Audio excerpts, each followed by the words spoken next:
20h sur Gabon News, bienvenue à tous dans cette édition d'information. À la une de l'actualité ce soir, la campagne d'orientation et d'inscription qui se déroule depuis hier à l'université Omar Bongo est avant tout le renseignement, sinon l'information des nouveaux étudiants sur les débouchés de chaque formation au sein de chaque département.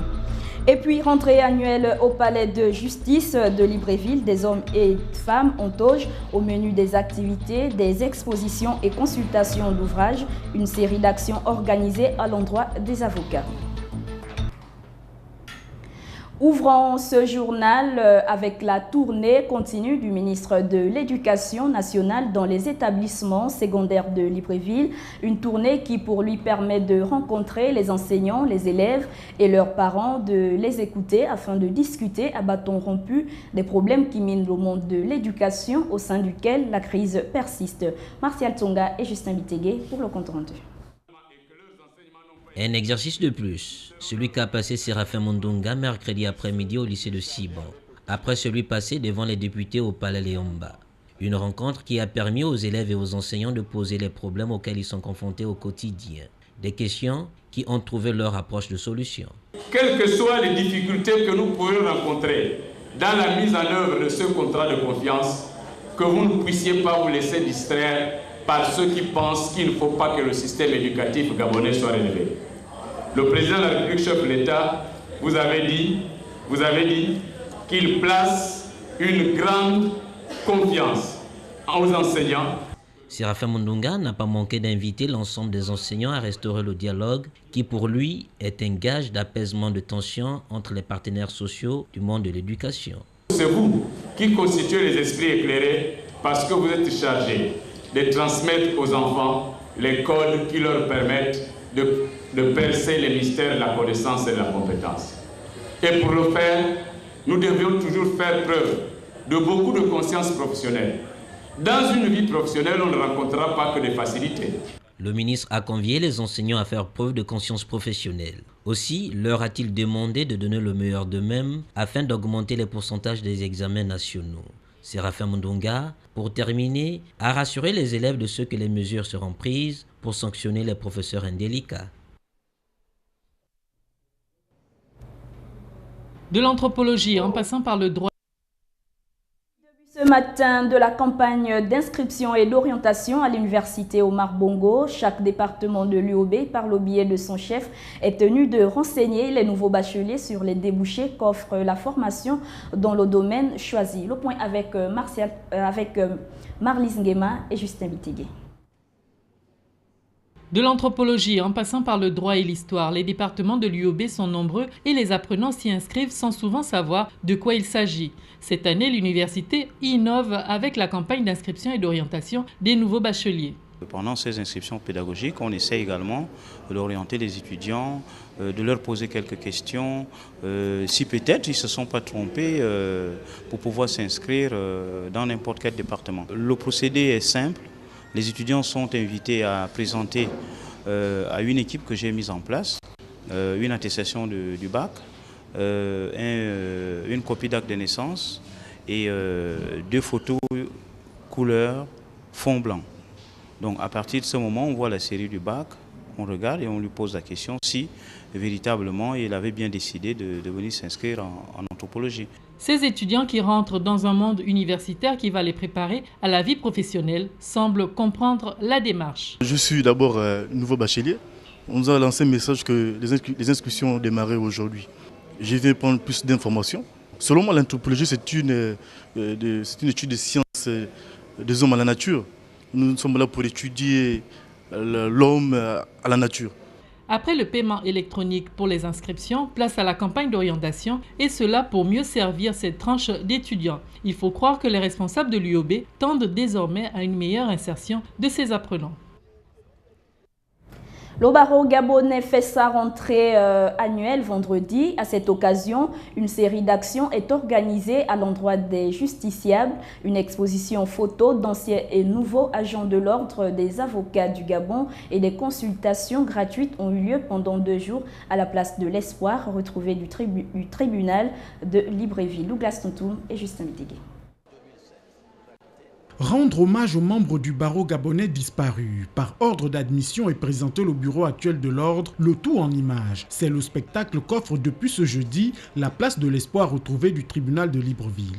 Vous allez voir les photos des avocats décédés, les anciens bâtonniers, les avocats nouvellement recrutés, le tableau de l'ordre depuis la fondation du barreau jusqu'à ce jour. N'importe qui ne peut pas se dire sur la place publique qu'il est avocat s'il ne figure pas sur ce tableau. L'exposition rentre dans le cadre de la 18e session de la rentrée solennelle du barreau du Gabon et de la conférence du stage. À côté de celle-ci, il y a des consultations juridiques gratuites, malgré le peu d'engouement constaté.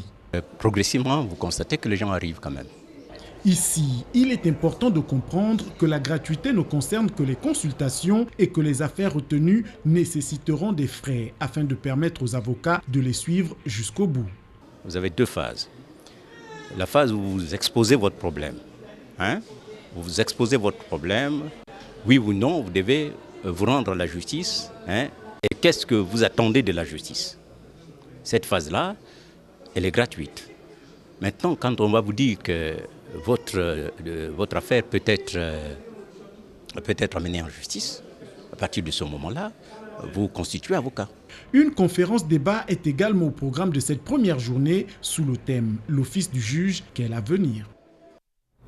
Le représentant résident du PNUD au Gabon et la responsable de l'ONU-SIDA ont animé une conférence de presse au siège de la représentation visant la préparation des activités commémoratives de la Journée mondiale de lutte contre le SIDA le 1er décembre prochain. Myriam Danyene et Justin Bitégué. Autour des questions liées au VIH-Sida, les représentants de l'agence onusienne se sont prononcés sur la situation actuelle de la pandémie au Gabon et en Afrique. En prélude à la célébration le 1er décembre prochain de la Journée mondiale de lutte contre le VIH-Sida. On voit qu'il y a plus de 30% moins de nouvelles infections depuis 2001 au niveau mondial. On voit aussi que surtout les nouvelles infections chez les enfants ont diminué de plus de la moitié. Ça, c'est formidable. Deuxièmement, on voit qu'il y a moins de décès.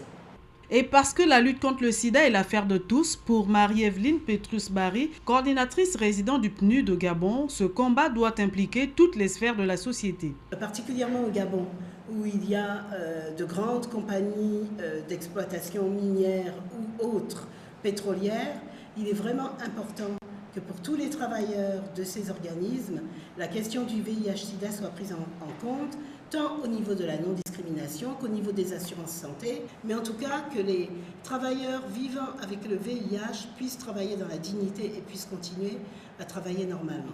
Les différents acteurs sont ici interpellés en vue de l'atteinte des objectifs du millénaire pour le développement par le Gabon, avec notamment des comportements non discriminatoires et sans stigmatisation envers les personnes vivant avec le VIH, un traitement accessible pour tous et une meilleure prise en charge médicale et familiale pour les malades.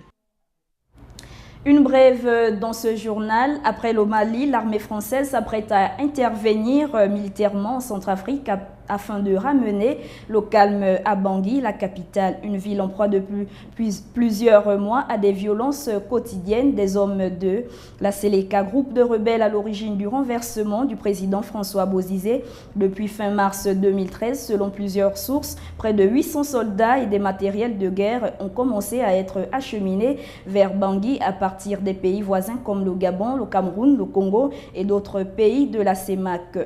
Une intervention militaire dite provisoire en attendant une prochaine résolution de l'ONU. Enfin, poursuite de la 8e édition des escales documentaires de Libreville qui donne une large place aux portraits d'hommes et de femmes dont le destin personnel se confond avec le destin de leur pays. Histoire individuelle et histoire nationale, c'est le thème de la conférence débat animée par Ousmane Baye qui a réalisé Président Dia, Jean-Marie Thénault qui a fait une feuille dans le vent et Pascal Obolo avec Calypso Rose en présence des réalisateurs gabonais. Les détails avec Sampero Dumba et Justin Bitégué. Des hommes et des femmes dont le destin se confond avec les destins de leur pays. Le cas de Mamadou Dia traité par Ousmane William Baye et d'Ernest Ouandié vu par Jean-Marie Thénault. Mercredi soir, à l'Institut français du Gabon, ces différents réalisateurs ont évoqué ensemble la nécessité de raconter ces destins. Sur le plan historique et sur le plan idéologique, je me suis donné comme devoir de donner mon point de vue, quoi. Et surtout de donner la parole à Mamadou Dia. Oui, vous vous imaginez qu'aujourd'hui au Sénégal, il y a l'avenue Lamine Gueye, il y a l'avenue Léopold Sédar Senghor, il y a Félix Faure, il y a le pont Faidherbe, il n'y a pas la rue ou l'impasse Mamadou Dia.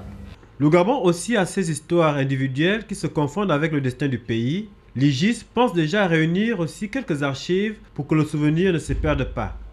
Il y a déjà des petits documents qui ont été faits et qui partent du référendum de 1958 et qui s'achèvent à la mort du président Léomba et l'ascension du président Albert Bernard Bongo à l'époque. Le thème du portrait de cette 8e édition des escales documentaires de Libreville a donné lieu à la sélection de plusieurs portraits d'hommes et de femmes dont le destin personnel va avec le destin de leur pays. Voilà, fin du journal. Merci de votre aimable attention. L'actualité se poursuit sur www.gabonnews.com. Au revoir et à demain, 20h.